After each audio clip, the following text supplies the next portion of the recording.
Hello friends, welcome back to me and Mel creations. இன்னைக்கு வந்து ஒரு ரொட்டீன் vlog தான் நான் உங்க கூட ஷேர் பண்ணிக்க போறேன். Evening to night routine vlog தான் இது. ஸோ இப்போ மணி பார்த்தீங்கன்னா 5:20 கிட்ட ஆக போகுது. ஸோ காஃபிலேருந்து ஃபர்ஸ்ட் ஸ்டார்ட் பண்ணுறேன்.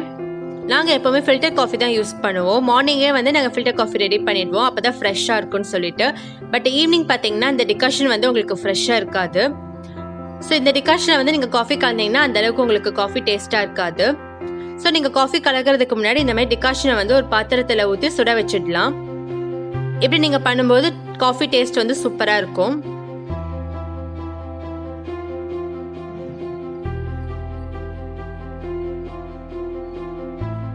ஸோ பார்த்தீங்கன்னா டிகாஷன் வந்து சூடாயிட்டு இருக்கு. அதுக்கு பக்கத்துலேயே வந்து பாலை காய்ச்சிடலாம் நம்ம.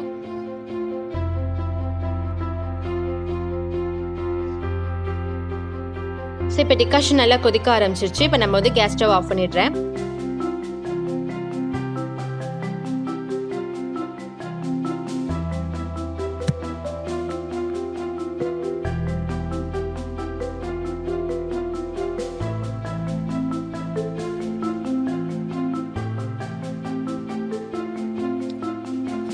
ஸோ இப்போ வாங்க நம்ம காஃபி கலக்கலாம். நீங்கள் இந்த மெத்தடில் வந்து காஃபி ரெடி பண்ணிங்கன்னா காஃபி டேஸ்ட்டாக இருக்கும். ஃபர்ஸ்ட் வந்து நீங்கள் சர்க்கரை ஆட் பண்ணிக்கோங்க, அதுக்கப்புறமா டிகாஷன் ஆட் பண்ணிக்கோங்க. ஸோ இப்போ ரெண்டுத்தையும் நல்லா மிக்ஸ் பண்ணிடுங்க. அதுக்கப்புறமா நீங்கள் பால் ஆட் பண்ணிங்கன்னா உங்களுக்கு காஃபி வந்து டேஸ்ட்டாக இருக்கும். நீங்கள் பாலில் வந்து டிகாஷன் ஊற்றி காஃபி கலந்தீங்கன்னா உங்களுக்கு அந்தளவுக்கு டேஸ்ட்டாக இருக்காது.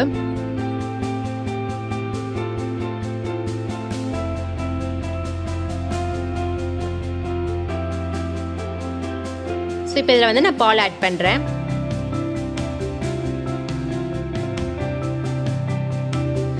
ஸோ சர்க்கரை பார்த்தீங்கன்னா ஆல்ரெடி டிகாஷனில் வந்து நல்லா கலந்துருச்சு. ஸோ ஒரே ஒரு டம்ளரில் வந்து ஆற்றினீங்கன்னா போதும். இப்போ பாருங்கள், சூப்பரான காஃபி ரெடி. ஸோ இந்த மாதிரி நீங்கள் ஃபில்டர் காஃபி ரெடி பண்ணிங்கன்னா அதோட டேஸ்ட்டே அவ்வளோ சூப்பராக இருக்கும்.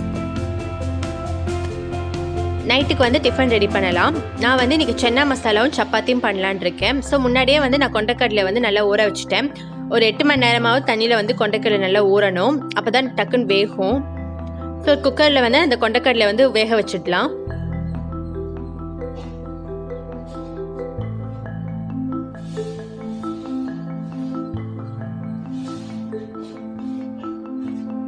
ஸோ ஒரு 5-6 விசில் வந்ததுக்கப்புறமா நீங்கள் குக்கர் ஆஃப் பண்ணிடுங்க. ஸோ இப்போ சென்னா மசாலா பண்ணுறதுக்கு நான் தேவையான ஐட்டம்ஸ்லாம் எடுத்து வச்சுக்கிட்டேன். நான் இதுக்கு வந்து 3 வெங்காயமும் 3 தக்காளியும் எடுத்து வச்சுருக்கேன். இதை வந்து நல்லா பொடி பொடியாக கட் பண்ணிடலாம். இப்போ நான் வந்து கொண்டைக்கடலை வந்து 8 ஹவர்ஸ் ஊற வச்சனால வந்து ஒரு 5-6 விசில் குக்கரில் விட்டால் போதும். இன்கேஸ் நீங்கள் வந்து கொண்டைக்கடலை ஊற வைக்க மறந்துட்டீங்கன்னா குக் பண்ணுறதுக்கு ஒரு 1/2 அன் ஹவர் முன்னாடி நல்லா கொதிக்கிற தண்ணியில் வந்து கொண்டைக்கடலை ஊற வச்சுடுங்க. அதுக்கப்புறமா வந்து குக்கரில் வந்து ஒரு 8-9 விசில் விட்டீங்கன்னா உங்களுக்கு வந்து கொண்டைக்கடலை நல்லா வெந்துடும். வெங்காயத்தையும் தக்காளி நல்லா பொடி பொடியாக கட் பண்ணி எடுத்து வச்சுக்கோங்க. இந்த மாதிரி நல்லா பொடி பொடியாக கட் பண்ணிங்கன்னா உங்களுக்கு வதக்கும் போது சீக்கிரமாக வதங்கிடும். அதுக்கப்புறமா ஒரு கிண்ணத்தில் வந்து 3 காஷ்மீர் சில்லி எடுத்து வச்சிருக்கேன். இதை வந்து நல்லா வெந்நீரில் ஊற வச்சிருக்கேன். இது எதுக்குன்னு பார்த்தீங்கன்னா உங்களுக்கு அரைக்கும் போது சாஃப்டாக இருக்கணுங்கிறதுக்காகத்தான். ஸோ இப்போ வந்து ஒரு பேன் வச்சுக்கோங்க. பேன் நல்லா சூடானதுக்கு அப்புறமா ஆயில் ஆட் பண்ணிக்கோங்க.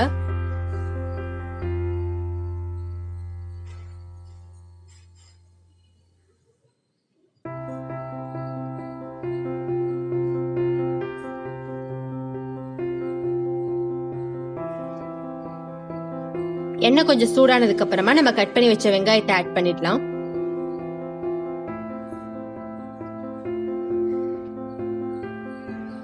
வெங்காயத்தை நல்லா வதக்கி விட்டுருங்க.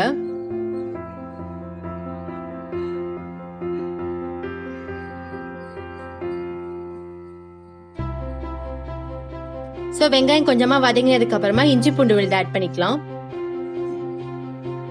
நான் வந்து கொஞ்சமாக தான் ஆட் பண்ணியிருக்கேன்.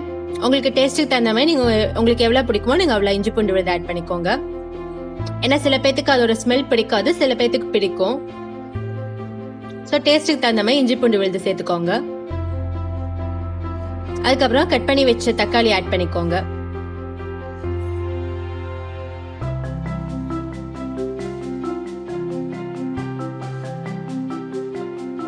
ஸோ எல்லாத்தையும் நல்லா வதக்கி விட்டுருங்க.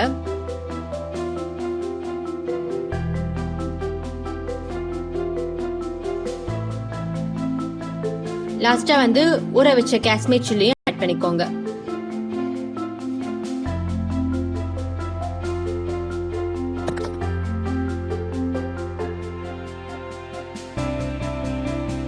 இப்போ தக்காளி வெங்காயம் நல்லா வதங்கிடுச்சு. இதை வந்து ஒரு மிக்ஸி ஜார்ல ட்ரான்ஸ்ஃபர் பண்ணி நல்லா நைஸா அரைச்சிடலாம்.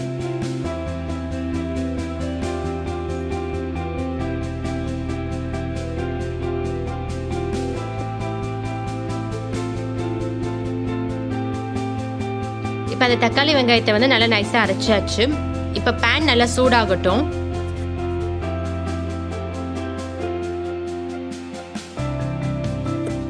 இப்போ பேன் நல்லா சூடானதுக்கு அப்புறமா ஒரு ஸ்பூன் வந்து வெண்ணெய் ஆட் பண்ணிக்கோங்க. வெண்ணெய் நல்லா உருகணும். வெண்ணெய் உருகினதுக்கு அப்புறமா 1/4 டீஸ்பூன் சீரகம் ஆட் பண்ணிக்கோங்க. இப்போ நல்லா வதக்கி விட்டுருங்க. நம்ம அரைச்சி வச்ச தக்காளி வெங்காயம் விழுதை வந்து இதில் ஆட் பண்ணிக்கோங்க. இந்த விழுது வந்து கொஞ்சம் திக்கா இருக்கும். ஸோ கொஞ்சம் தண்ணி ஆட் பண்ணிக்கோங்க. அப்பதான் கொதிக்க வைக்கிறதுக்கு கரெக்டா இருக்கும்.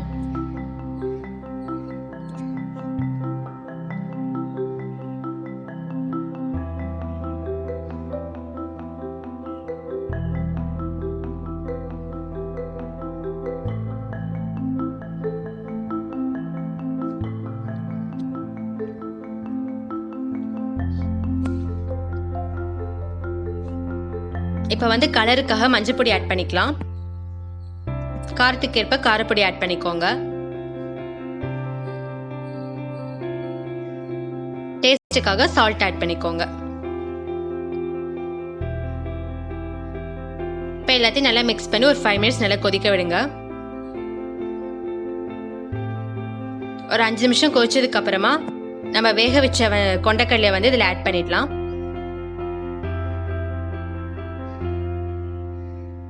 இப்போ மறுபடியும் ஒரு 5 மினிட்ஸ் நல்லா கொதிக்கட்டும். இப்போ நல்லா கொதிச்சதுக்கு அப்புறமா 2 ஸ்பூன் சென்னா மசாலா வந்து ஆட் பண்ணிக்கோங்க. சென்னா மசாலா உங்களுக்கு கடையிலேயே கிடைக்கும்.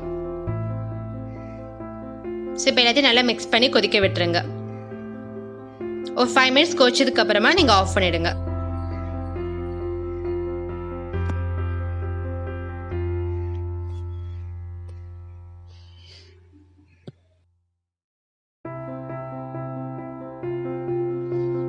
லாஸ்டா கேஸ் ஆஃப் பண்றதுக்கு முன்னாடி கொஞ்சமா கஸ்தூரி மேத்தியை வந்து நல்லா இந்த மாதிரி கிரஷ் பண்ணி அதுல போட்டுருங்க. ஸோ இது போட்டீங்கன்னா உங்களுக்கு டேஸ்ட் வந்து சூப்பரா இருக்கும், வாசனையாகவும் இருக்கும்.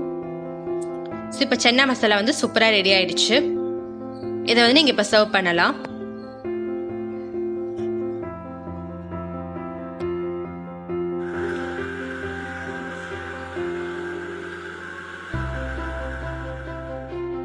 ஸோ இப்போ சப்பாத்தி நான் ரெடி பண்ணிட்டேன். சப்பாத்தி சூடாக இருக்கும்போது அது மேலே வந்து இந்த மாதிரி நெய் தடவினேன்னா கொஞ்சம் டேஸ்ட்டாக இருக்கும். ஸோ இப்போ சப்பாத்தியும் சென்னா மசாலாவும் ரெடி. இதான் எங்கள் நைட்டு டிஃபன்.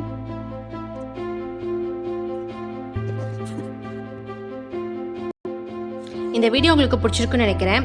இந்த வீடியோ உங்களுக்கு பிடிச்சிருந்தா லைக் பண்ணுங்க, கமெண்ட் பண்ணுங்க, ஷேர் பண்ணுங்க, மறக்காம சப்ஸ்கிரைப் பண்ணுங்க. Thank you friends.